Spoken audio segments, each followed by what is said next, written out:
Now this just in, police officers in Lancaster, Pennsylvania were asking people to be on the lookout for a man who robbed a store. And I think we do have his description. Can we take that? Let's take his description.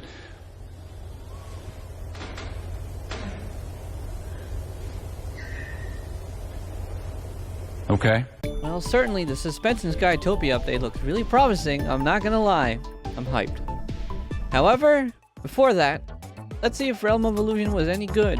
Defense Line 0. You might remember this game mode from Skyward Blaze. Though it's not the same event, it is Defense Line 2.0. We got classes. The enemies being hit sponges has decreased, or is it just a skill issue? The map itself has bigger barriers now. And this doesn't happen anymore. Let's talk about the classes. I like the concept, though the execution... Marion's gonna have so much fun being a sniper while me and the actual DPS are...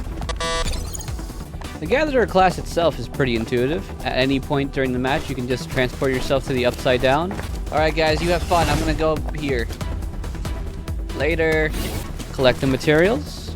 So many until you get to level 5, and then help out your teammates. Don't look at me. We got all the level 5 stuff. Now we never, ever have to come back to the camp. You know, that kind of makes Gatherer useless now. That sucks. The Gatherer can stay here for forever amount of time, but everyone else, they get deleted.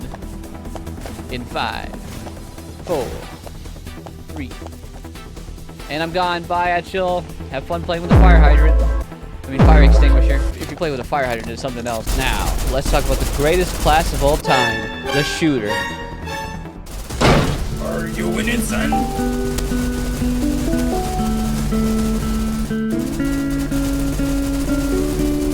Basically, if you play this class correctly, you will never ever have to get off the turret. Yes, you could play this game with one hand.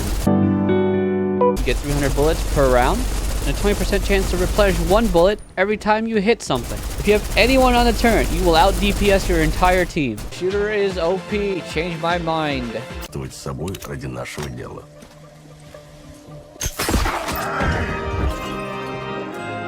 DPS is also fun if you're basic like that. They have their own buffs to choose from each round, along with the increased U energy and S energy. They can do a lot of damage when their kills aren't being stolen. 21%? Really? I thought... God damn it. If I was to describe Defense Line 0 as one thing, I would say this is a quality of life update. The classes are very unique, don't get me wrong. They're fun to play the first time. After that, you know what to do. Whereas also with the progression for the rewards in this game mode, they felt really organic to me, where I didn't feel like I had to go out of my way to do any of them, besides the classes, but other than that, it was pretty fun. Though there was one complaint in World Chat. I don't know the validity of this statement, since it didn't happen to me, but it is something to consider. I will not comment on that. If anyone's curious on what that is... Fucking coming, dude. Well, by now you know the drill. It's like clockwork. A new boss, a new challenge, though this one has balls. If you're into that. There are no chicks with dicks, Johnny. Only guys with tits. This boss has mastered the instant transmission technique. You super... Alright, we're about to be finished. Where'd she go? Ow! What? Oh no, you don't! Come back! Ah, frick! She teleported. Who's gonna die first? Sirius or this boss?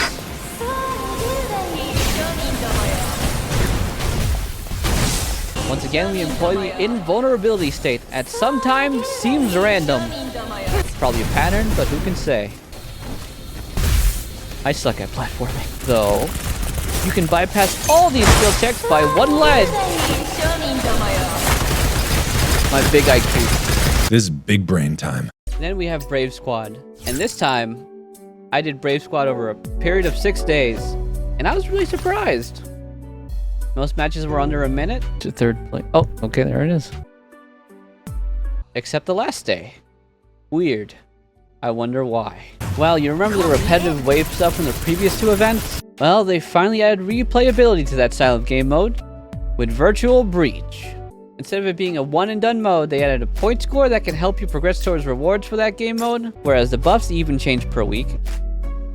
Though the buffs are vague, you can tell they are intended for a specific character. I think this is fine. I need you to die to a barrel. I think they died. Honestly, this makes this game wave stuff so much fun. Makes it a little bit funner than it used to be. I'm a 4 kill streak again. What happened? It does seem like the higher difficulty, more points you get. But in the end, they all die the same. Someday you'll die. Give me like 10. Oh, shit! My turn. Try not to blink. I wasn't paying attention. I was too much BM. That's what I get. Come here with your dicky ass blades again. See what happens. That's what's gonna happen. I'm getting sucked. Got him. Just like that. I have more. They like her skill. You don't even have a bullet in the chamber. Alright, what we got here? I could have sworn I did that top one. And that, my friends, is the gist of Virtual Breach. We have a time limit, a kill streak. We have to keep both of those in check while we try to kill multiple enemies. However, the greatest part of this game mode is not only do the buffs change per week, but also the enemies change per week as well. Come on, Netchel, keep your heels up. I can't see shit. That guy died when he was lunging at me. Crazy. Hi, how are you? And the map, I guess, if you count that giant block in the middle that appears out of nowhere. A change. Can't. Oh wait, did they always have that piece of block there? No way. Whereas the game mode is still somewhat in a testing phase, as you can see from these patch notes. Optimize the number of simplistic sentry enemies in Virtual Beach Wave 6 to reduce difficulty. I knew it was a skill check. Quite literally, you can make this game mode as easy or as hard as possible. Oh no! Tess! Fuck!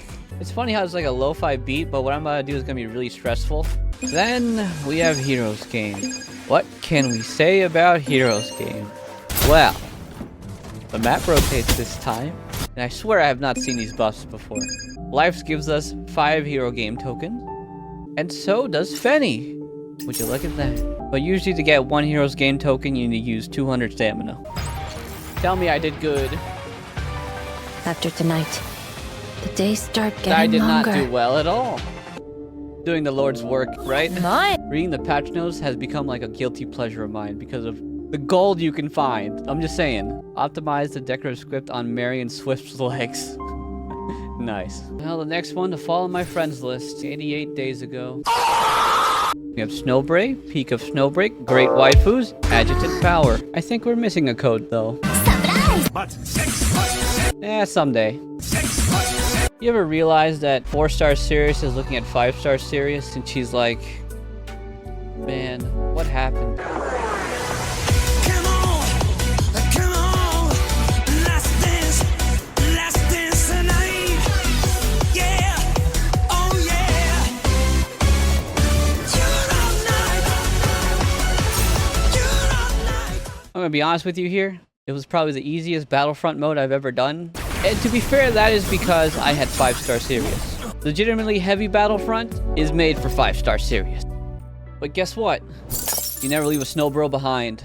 The developers give you a trial 5-star Sirius to play with at M1 with her signature weapon. What I'm trying to say here is developers give you 3 trial characters that you have to use within reason, obviously, to do the 3 battle modes. It's up to you to make the perfect team comp. Am I reaching to the point of power creep where I can't relate with new players? I just got lucky.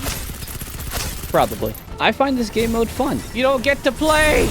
At times, does it test my patience? Absolutely. What is with this recoil? Bullshit! It feels engaging. It feels entertaining. I'll put it like that. That poor guy's been on the floor for at least 10 minutes. So, how do I feel about Realm of Illusion? Well, it's in the title. It's an illusion. This event is basically Skyward Blaze with quality of life improvements. The most distinct mode in this update was Virtual Breach, and I don't think it's all that memorable. If new content feels the same as old content, eventually people will leave. That is inevitable. I can't offer a solution to this problem. Only the Snowbreak devs can. And my goodness, do they have a solution. And if you're keeping up with things, you know they are. Even so, the fact is that it's come to light Snowbreak devs had to decrease in size because the game wasn't even up to expectations. And I can understand your dissatisfaction. Not every event is created equal. I recommend if you want to try Snowbreak or are returning, try the anniversary event. It looks to address all the issues plaguing Snowbreak right now. We'll just have to wait and see. And it's canon.